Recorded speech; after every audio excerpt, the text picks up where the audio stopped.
So hello everybody. I'm Lorii Abela. Welcome to tonight's episode of Matchmaker Secrets, where we talk about love, dating, and relationships, and of course, matchmaking. So, once in your life, you've heard the saying like opposites attract, and we can actually make that happen because, sometimes you fall in love with somebody who's just somehow different from you. Maybe the juicy topics maybe religion is the difference, or maybe the belief in politics, or maybe even diet. There are many differences that anybody can have. But of course, the most important part is connecting to the other person as a human being, because eventually anyway we're all in that aspect of our self.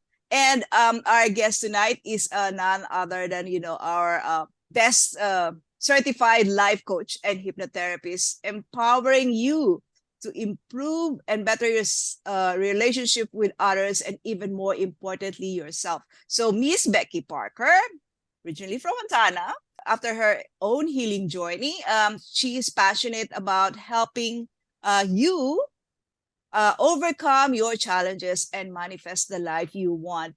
Hello, Becky. How are you? Hi. Good. How are you? Thank you so much for having me. Yeah, I'm so excited because before the show we were talking about how Becky manifests her, life. So living the life, la vida loca. I think that's how they call it. So Yep. maybe you can expound on how did you make the miracles happen in your life? Oh, good question. You know what? The long and the short of it would be that I never gave up. I always had the beliefs, there may have been those times where, you know, I didn't know if I could do it, if I was gonna be able to make it happen, but I kept the faith, I kept the belief in myself, and I kept fighting for it because you can get what you want, but you can't give up on it. Aha! Maybe you can tell us, what are the miracles that happened? Like you said, you found this guy that you were interested in. You know what? Okay, so for me, I did not settle. That was a big thing, especially, we're talking about relationships. And I mean, there were times where I felt lonely or desperate, or, like maybe I could force this or make it work.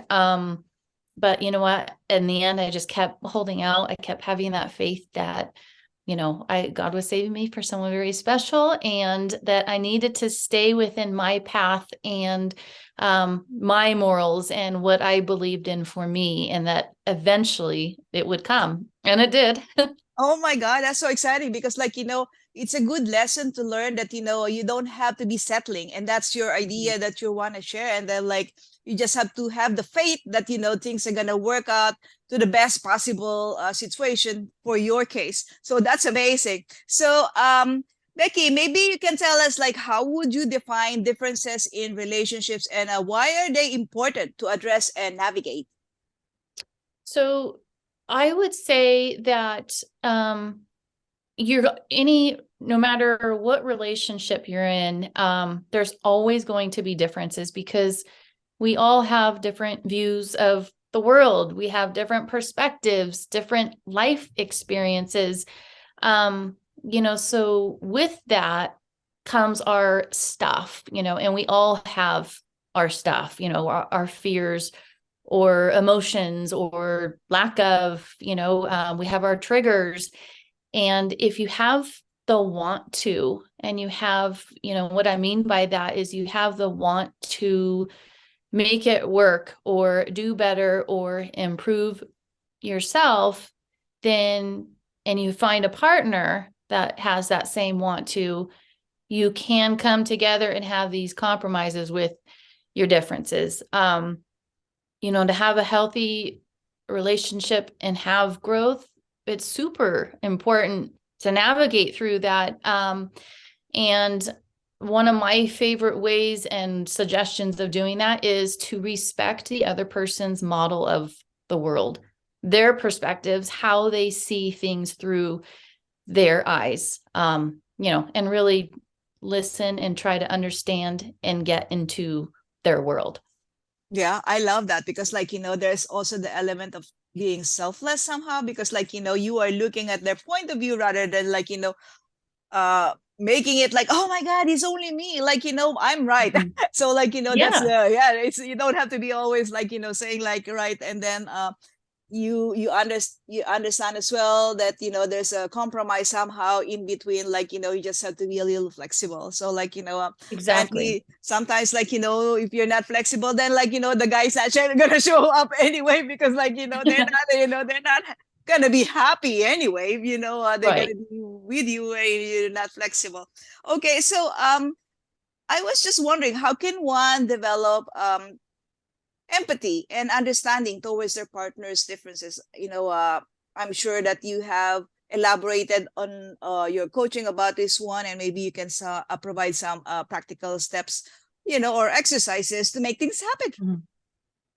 So having empathy can definitely be challenging, especially if you haven't grown up in a home where they teach you, your parents teach you how to communicate, show emotions, be accepting of other people's emotions and empathetic.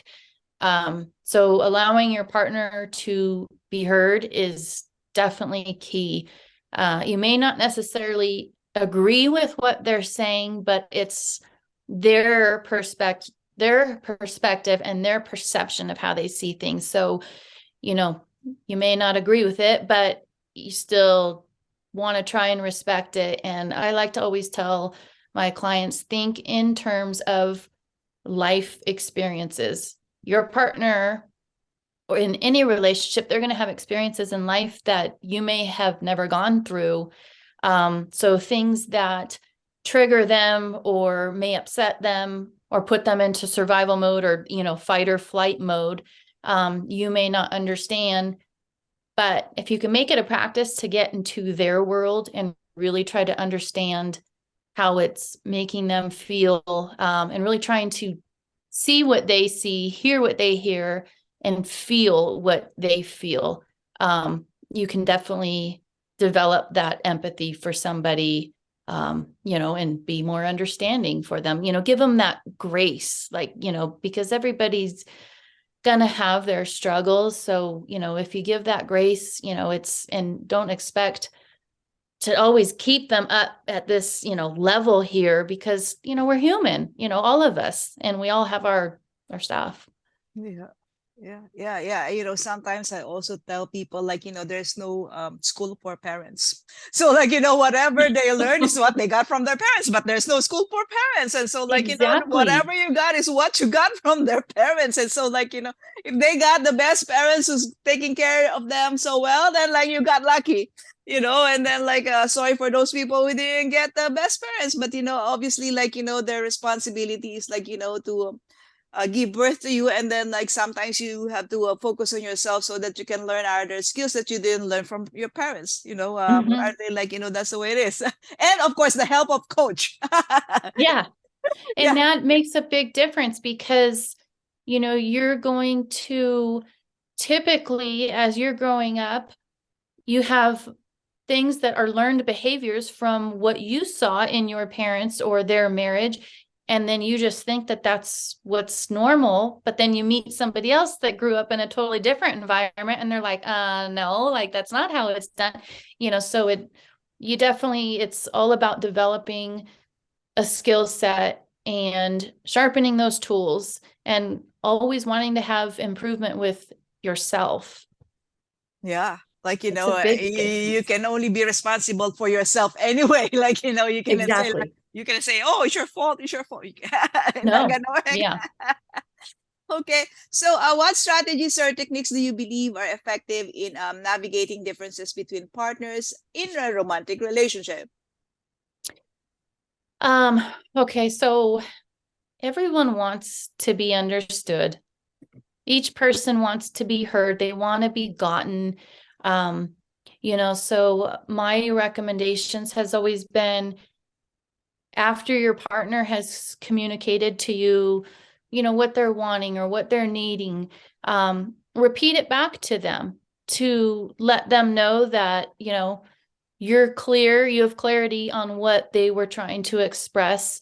And then it also validates them. And that can be done in reverse too. If you're trying to get across, such and such, this hurts my feelings, or, I didn't like how this was done. Ask your partner, what did you hear? Because you want to make sure that they understood what you were saying, because how you say it and what you think is coming out in your mind can land totally different for the other person because of their perceptions. So also, don't make things personal. There's so many times someone can say something and we make it personal.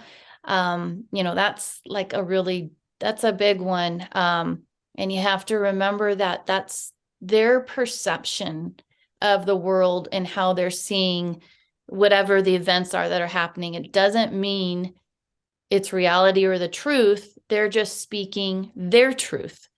So that one's a key one to remember. And then also remind yourself that behind anger or upset is pain.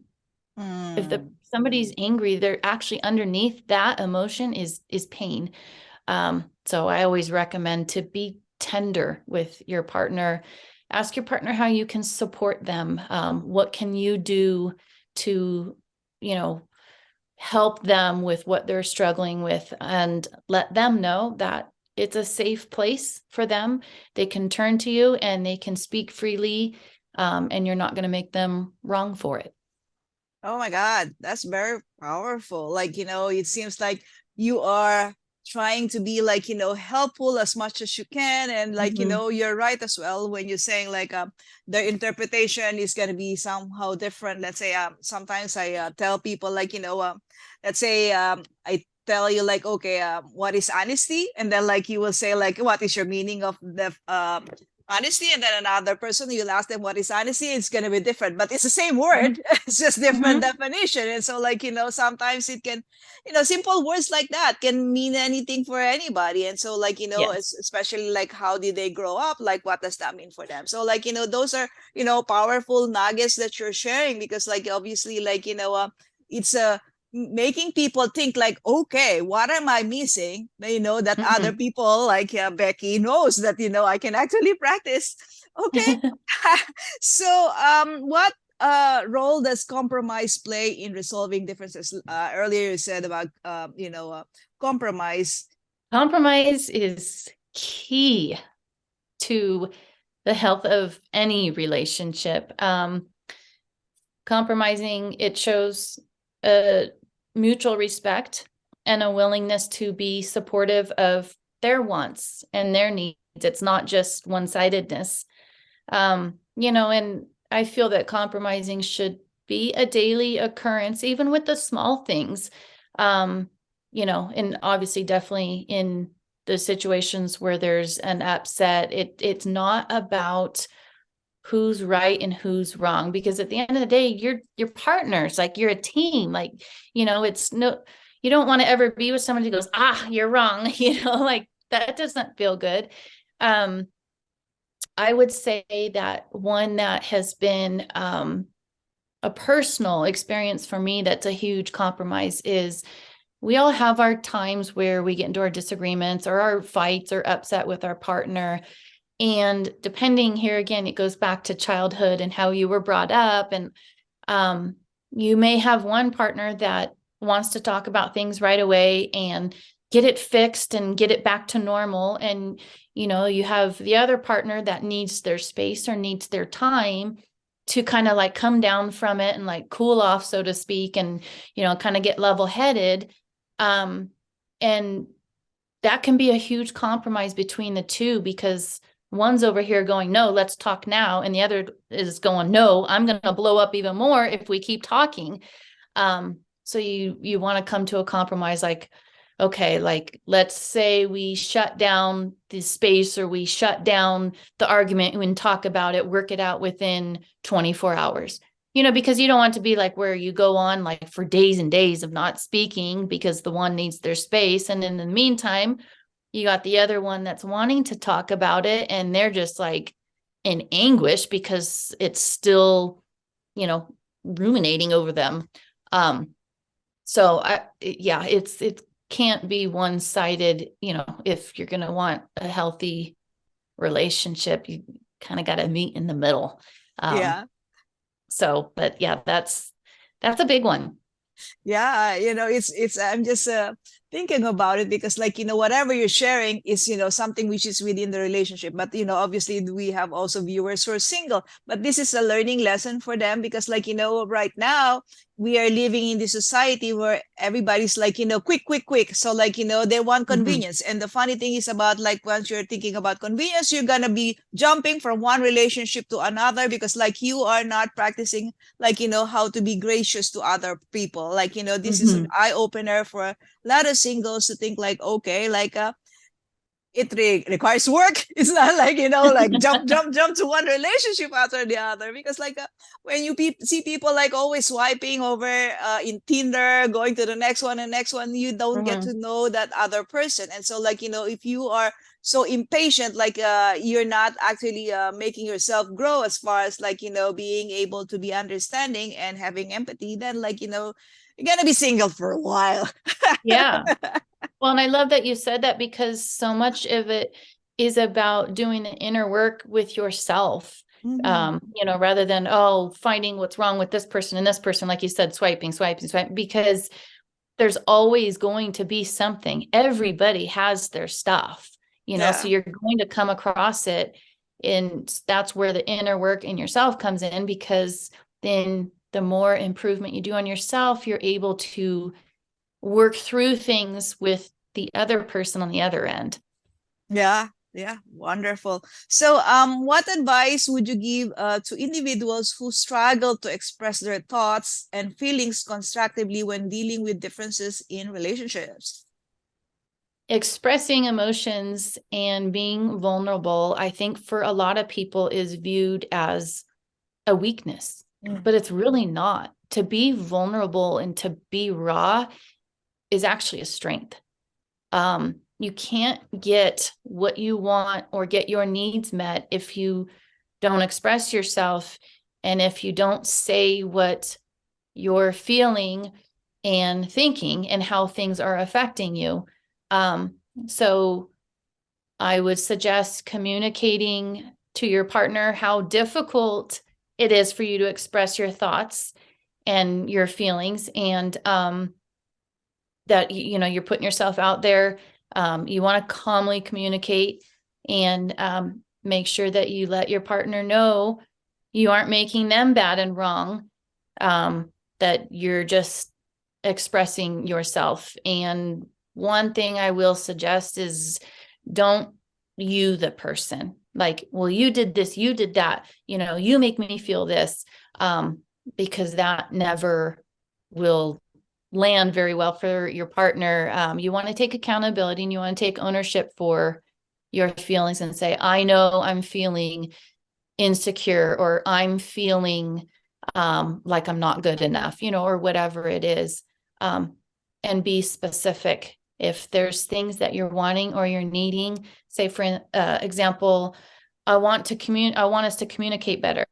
Well, you can't measure communication. So you want to be specific in what does that look like, and ask your partner that if they say, I want to communicate better, how specifically, what does that look like? Does it mean talking more on the phone, sitting down each evening and having a, 10-minute little, talk, or, whatever it may be.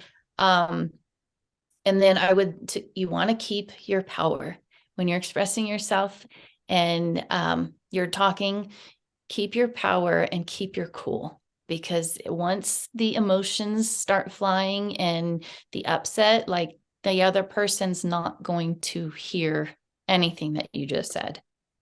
So that's a big one, is if you can talk calm and take, ownership and accountability for it.